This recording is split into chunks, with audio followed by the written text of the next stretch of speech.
Hola chicos, hoy iniciaremos nuestro estudio de las principales características de las escuelas psicológicas. Como bien sabemos, existieron muchas controversias y muchas polémicas en cada uno de los estudios de las escuelas, porque cada grupo de psicólogos compartía una visión teórica diferente a otros psicólogos y se orientaban en diversas perspectivas. El florecimiento de las escuelas psicológicas fue la que escribió la historia de la psicología. A continuación definiremos algunas de las escuelas más relevantes.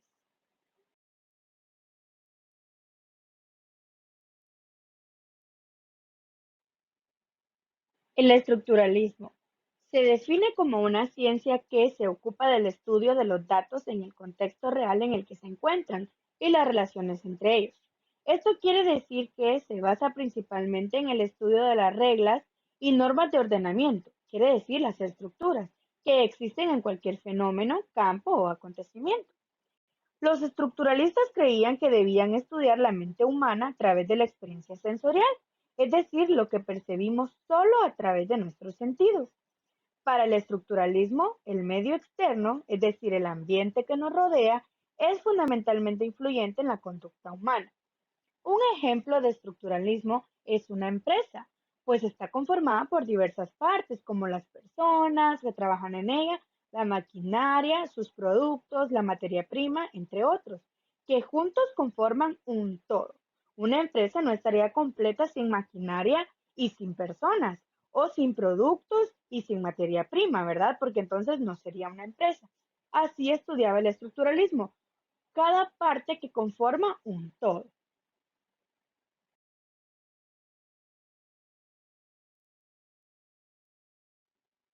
Las características del estructuralismo subrayan como unidad fundamental de la conducta humana a las experiencias que vive una persona. El medio externo influye también en la conducta, como ya lo dijimos anteriormente, y todas las actividades conscientes del ser humano consisten en las sensaciones, imágenes y sentimientos. Sus estudios se basaban únicamente en personas adultas, porque consideraban que los niños y los animales no eran fundamentales para este estudio.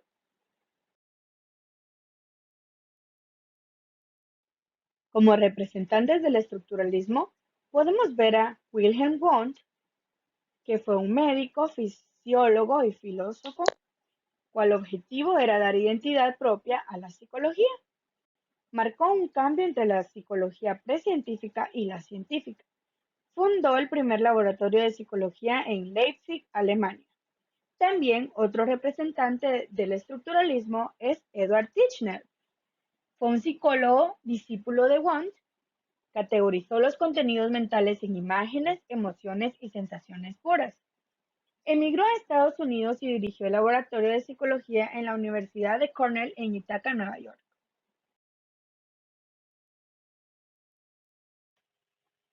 Por otro lado, el funcionalismo es una ciencia que se ocupa del estudio de la finalidad de las cosas, es decir, las funciones que éstas cumplen. Podemos decir también que es una ciencia que busca estudiar la utilidad de las acciones, fenómenos o acontecimientos sin restar importancia a las estructuras que conforman una sociedad. Por ejemplo, una empresa, que como se mencionó en el ejemplo anterior, está conformada por personas, maquinarias, mano de obra, entre otros. Se estudia las funciones que cada una de esa parte desempeña dentro de la misma, por lo que las personas pueden ser operadores de la maquinaria para producir un producto, para lo cual utilizan la materia prima y así sucesivamente. Cada parte de la empresa cumple una función. Los funcionalistas, en oposición al estructuralismo, creían que las características individuales influyen en la conducta y los procesos mentales son personales, únicos y cambian continuamente. De acá surgió la psicología infantil, la educativa y las pruebas psicométricas. Aplicaron también la psicología al área educativa, al área del comercio y a la legislación. Sus estudios ya no solo se basaron en adultos como el estructuralismo, sino que incluyeron niños y animales en sus observaciones.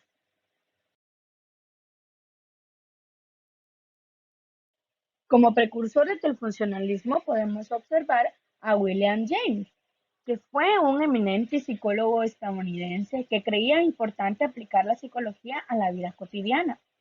Dedicó sus estudios a la conciencia y emociones, además de las percepciones, asociaciones y hábitos.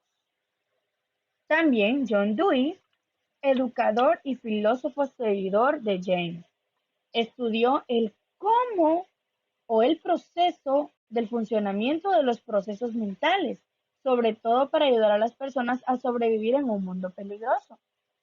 La conciencia, decía John Dewey, es un fenómeno que emerge de la acción. Estamos continuamente realizando asociaciones, cambiando de foco de atención y realizando diferentes operaciones mentales en un flujo que no puede detenerse.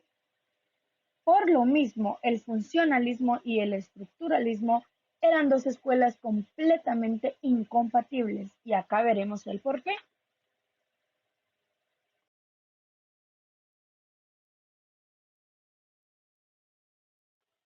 Los precursores del estructuralismo y los defensores del funcionalismo mantenían una constante batalla entre sí. Sus pensamientos eran totalmente diferentes a las corrientes.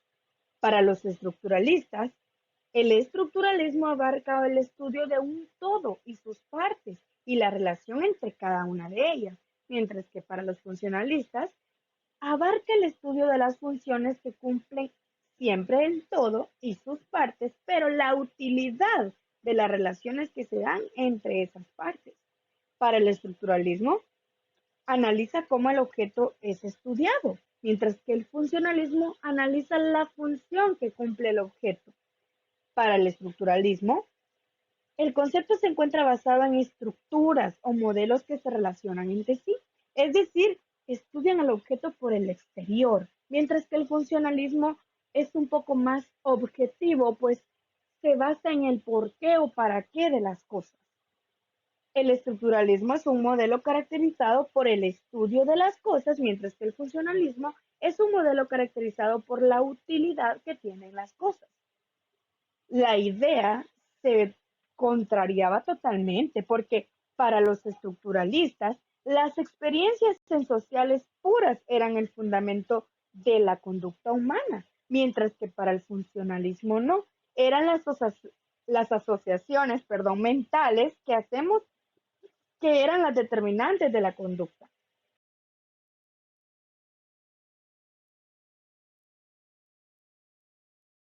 Por otro lado, vemos el conductismo. Esta escuela era una corriente de la psicología que se centra en el estudio de las leyes comunes que determinan el comportamiento humano y animal. Para los conductistas, las manifestaciones externas de la conducta, es decir, la conducta visible y tangible de las personas, eran la base de la teoría. Los conductistas consideraban que los seres humanos nacemos con un repertorio de emociones innatas que ya traemos en nosotros y que con el tiempo aprendemos por medio del entrenamiento a pensar, sentir y comunicarnos por medio del lenguaje. Los conductistas tienden a concebir que los seres humanos venimos a este mundo como tabulas rasas, cuya conducta se determina por los refuerzos y castigos que recibamos, más que por las predisposiciones internas. El comportamiento, por tanto, no depende principalmente de fenómenos internos, como los instintos o los pensamientos, sino más bien del entorno, y no podemos separar ni la conducta ni el aprendizaje del contexto que tienen el lugar. Por así decirlo, entonces, mientras el estructuralismo y el funcionalismo se basaban en los fenómenos internos, en los procesos mentales, el conductismo determinaba realmente el comportamiento exterior, el que se ve y el que se siente de las personas para poder crear esta teoría. Ellos observaban y estudiaban los procesos del aprendizaje, cómo cada persona aprende por etapas, por situaciones que nos pasan, cómo venimos y nosotros adquirimos ese conocimiento.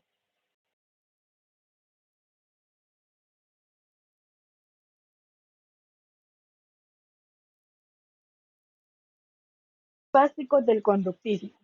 En clase, recordemos que vimos el estímulo y la respuesta y el condicionamiento de un experimento de un bebé con una ratita, ¿se recuerdan? Y una barra de metal que al golpearla hacía que el niño le tuviera miedo a la ratita. Pero a continuación vamos a definir bien los principales términos de la teoría conductista. Estímulo se refiere a cualquier señal, información o evento que produce una reacción de un organismo. Respuesta: cualquier conducta de un organismo que surge como reacción a un estímulo. Condicionamiento: es un tipo de aprendizaje derivado de la asociación entre estímulos y respuestas. Refuerzo: es cualquier consecuencia de una conducta que aumenta la probabilidad de que ésta vuelva a darse. Castigo: consecuencia de una conducta que disminuye la probabilidad de que vuelva a darse. Un ejemplo de refuerzo y castigo es el siguiente. Si cuando eras pequeño y sacabas buenas notas, tu mamá te premiaba dándote un helado, entonces te estaba dando un refuerzo, porque por ese helado aumentaba la posibilidad de que tú volvieras a sacar buenas calificaciones.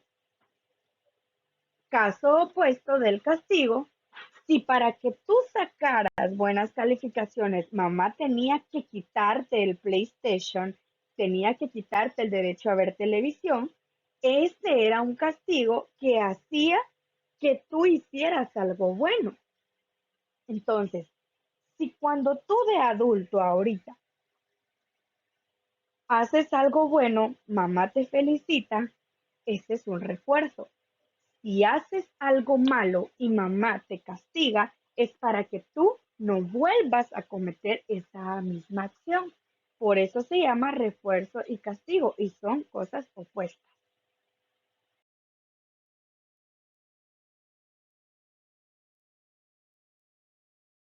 ¿Cuáles son las características del conductismo? Se centra en la conducta visible y tangible de las personas. Consideran que los seres humanos nacemos con emociones innatas y con el tiempo, a través de entrenamientos, aprendemos a pensar, sentir y comunicarnos. También se enfatizaban en estudios que tenían sucesos ambientales, estímulos y conductas observables que estos generan, que son las respuestas. Se recuerdan también del perro de Pavlov, que salivaba cuando le acercaban un trozo de carne, pero hacían sonar una campanita. Bueno, ahí tenemos el estímulo y la respuesta. Los conductistas utilizaron bebés y animales en su mayoría para realizar estudios. ¿Por qué no usaban personas adultas? Porque ellos querían comprobar la teoría de que el conductismo hace tener una reacción a las personas, desencadena una serie de sucesos que se aprenden. Un ser humano ya está aprendido, mientras que el bebé en su crecimiento va aprendiendo muchas cosas. Y utilizaban animales porque es más fácil determinar conductas en animales que se aprenden rápidamente, como cuando tú entrenas a tu mascota a que cuando le llamas, el perro o el gato viene hacia ti.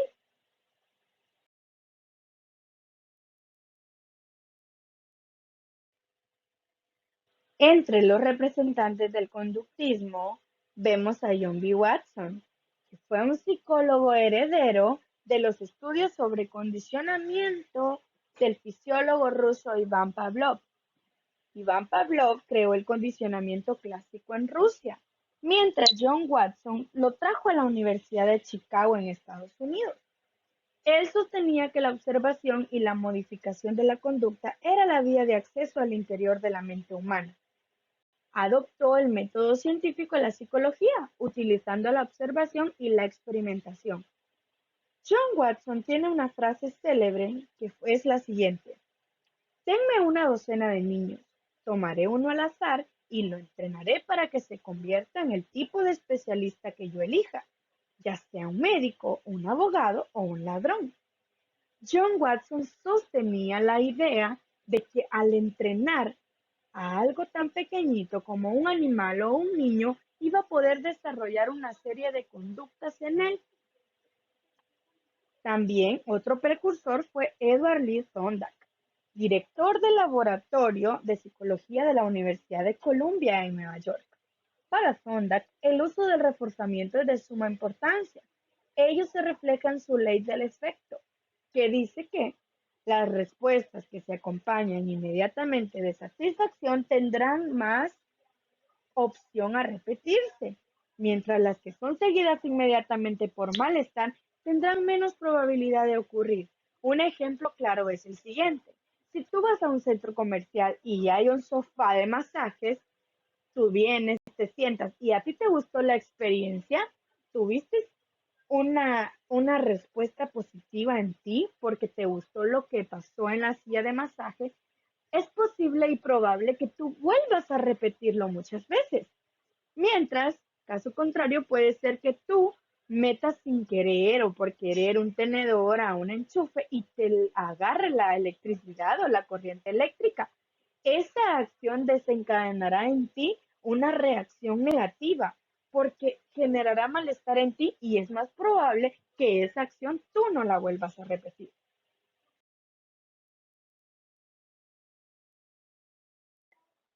Hemos llegado al final de la clase del día de hoy y la tarea es la siguiente. En tu portafolio vas a crear el separador del segundo bimestre. Realizarás un glosario de 5 palabras de los cuales no sepas su significado o de las cuales consideres relevantes que fueron vistas en todo el estudio anterior. Las ordenarás alfabéticamente y en tu portafolio las escribirás. Luego tomarás las fotos respectivas, las pegarás en un documento de Word o PDF. Recuerda que este tema tú puedes reforzarlo en tu libro desde la página 21 hasta la página 25. Ha sido un gusto y un placer el poder estar contigo esta tarde. Dios te bendiga, cuídate mucho y nos veremos en la próxima.